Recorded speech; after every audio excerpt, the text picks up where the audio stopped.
Like as a guy and a coach. Sure. Okay, so Dan Lanning, first of all, the story about Dan Lanning and his, journey to get into college coaching is a great one. Driving 13 hours from Missouri to Pittsburgh to get an audience with Todd Graham says everything about how much his want-to meter was running high.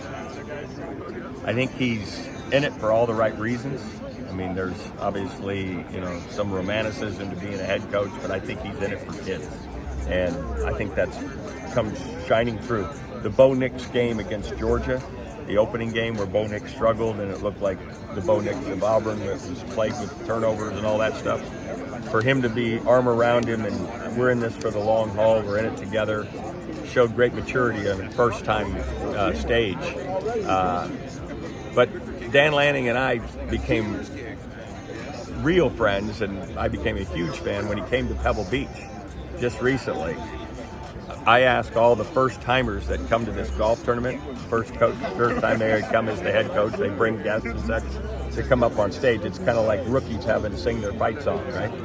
So I asked him to come on stage and sing a song for everybody at this kind of barbecue. He did not miss a beat. He walks up and tells the band, Jesse's Girl, and nailed it. I mean, in tune, knew all the words, didn't have to pull up a cell phone to get the lyrics, nailed it.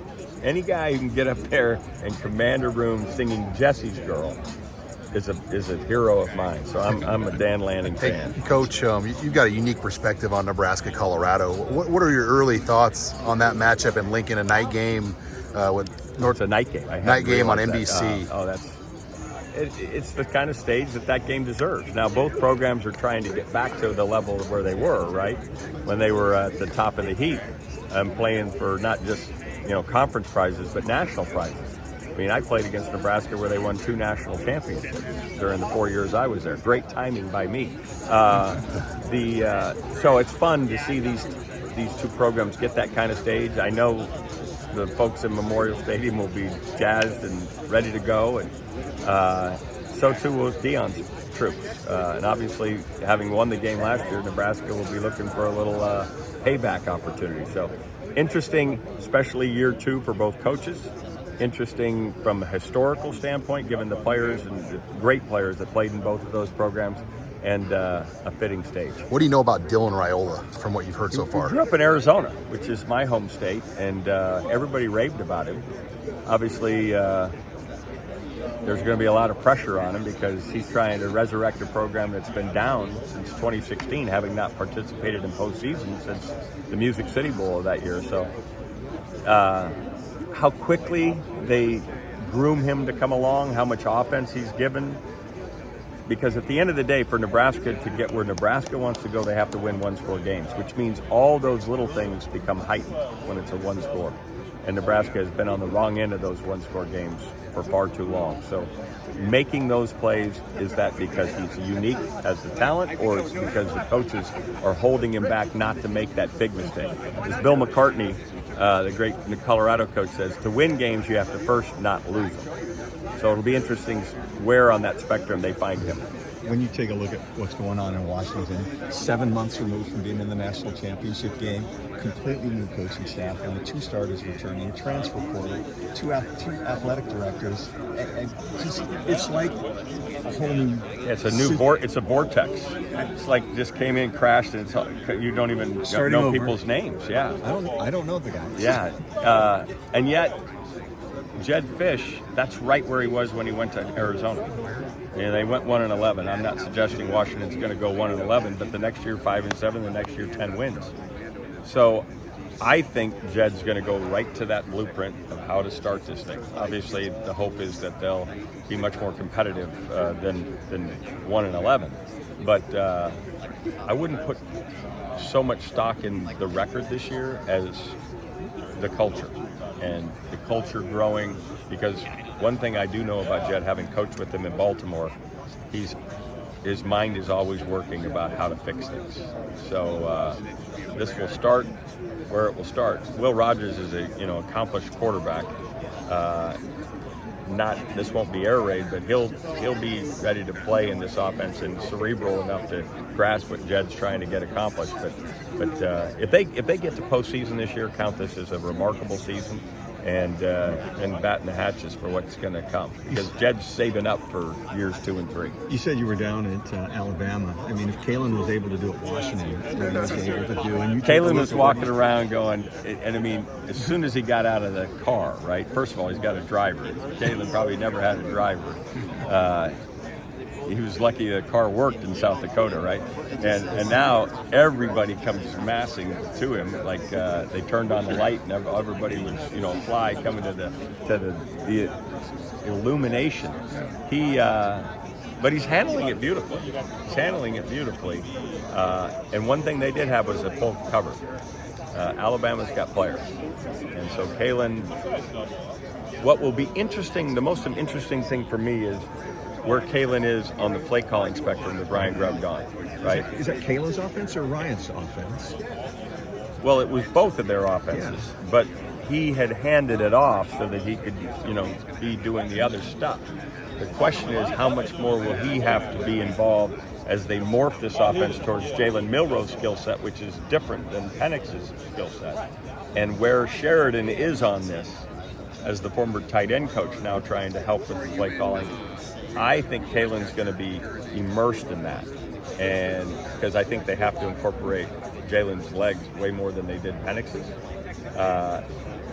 That's going to be the fascinating thing, is how much time that takes to get all that piece done. I think you're exactly right. Yeah, and just seeing what Ryan does with the Seahawks. It's easy to give a guy a title, but Ryan was.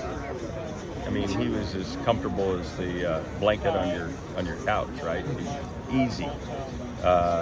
Sheridan was certainly part of that, but he's not going to have nearly the experience as to what needs to be called, and Kalen's going to be way more mindful of what's happening there. Ryan told me the story about them driving a game after South Dakota State, going on the bus, and they stopped and they had sandwiches out of the cooler, and they thought they were living large.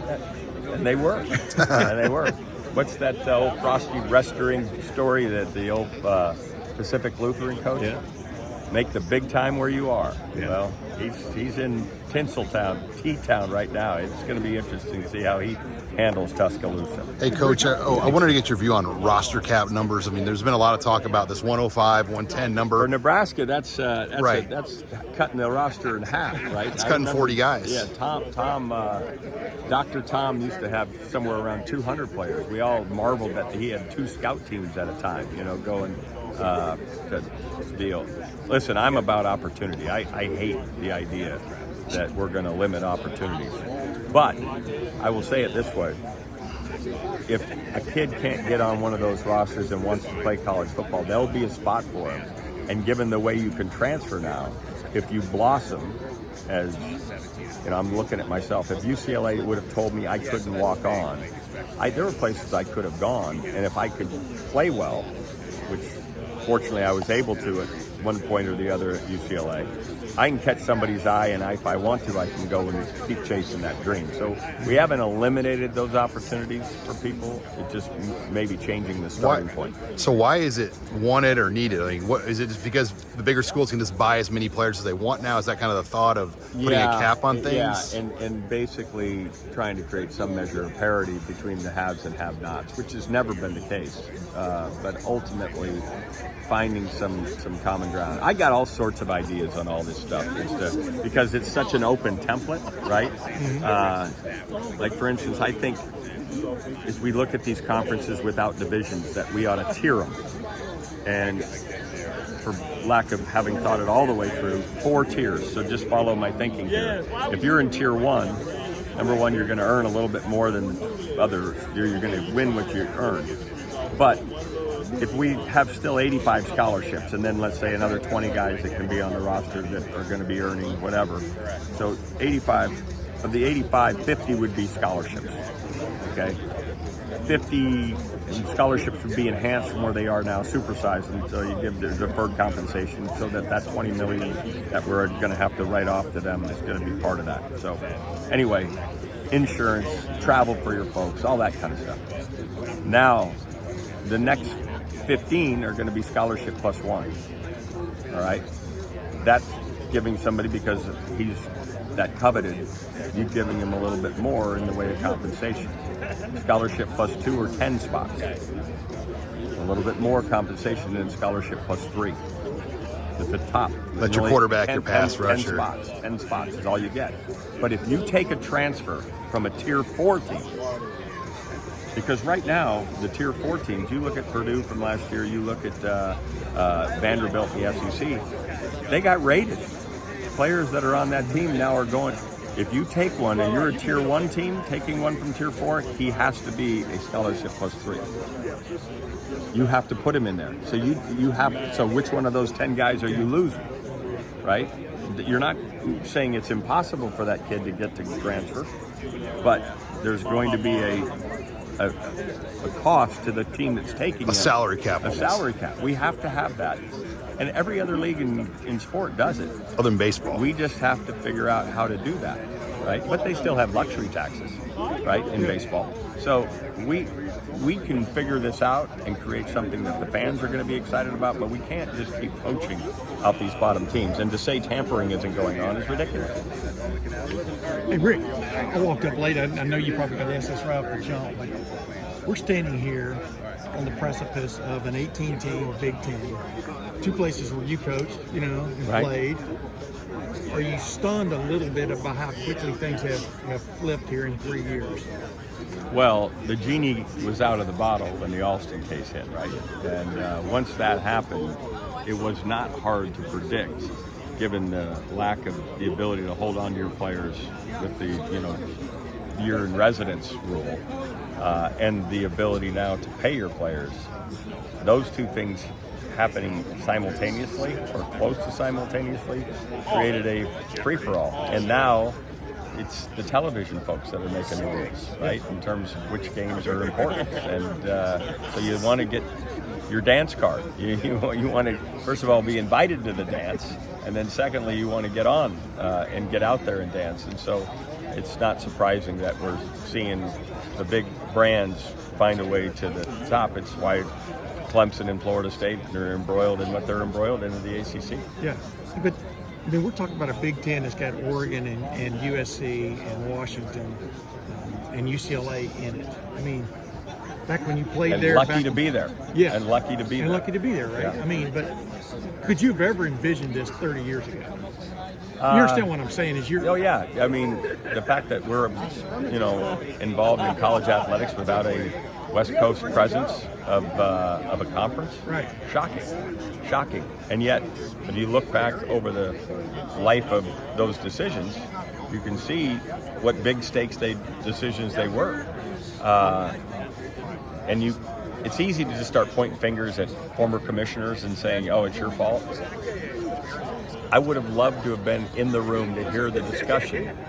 And I understand believing and being optimistic about a future, but I wonder about the discussions about what the downside was. Yeah. And, who really brought up, do we have enough for a rainy day type of thing. That would have been fascinating. So, Yeah. But here we are, and, charge. What intrigues you most about this new 18-team Big Ten? You got Ohio State playing at Oregon now. We've got, it's a Rose Bowl every week. Yeah. In terms of the matchups, right? We've got just giant matchups. I think CBS in week 4 gets SC at Michigan. And that's, Bo Schembechler and John McKay, right? Yeah, right. That's who should be coaching that game. So we're going to have that. That's fun. Penn State coming out to the West Coast to play.